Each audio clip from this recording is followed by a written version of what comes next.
திருமலை ஸ்ரீ வெங்கடேஸ்வரர் ஏன் இடதுகை வளைந்த நிலையில் இருக்கிறது?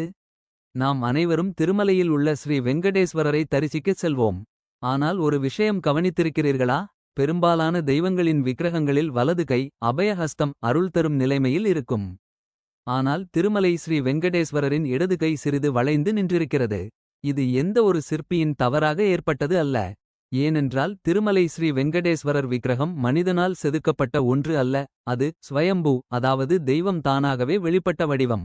அந்த இடது கையை கடிஹஸ்தம் அல்லது கடிவிலம்பித ஹஸ்தம் என்று அழைப்பார்கள்.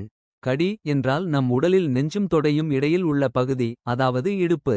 ஸ்ரீ வெங்கடேஸ்வரரின் இடது கை அந்த கடி இடுப்பு பகுதியை நோக்கி சுட்டிக்காட்டுகிறது. அதேபோல் வலது கை வரதஹஸ்தம் என்று அழைக்கப்படுகிறது, அருள் வழங்கும் கரம். இதன் அர்த்தம் மிகவும் ஆழமானது.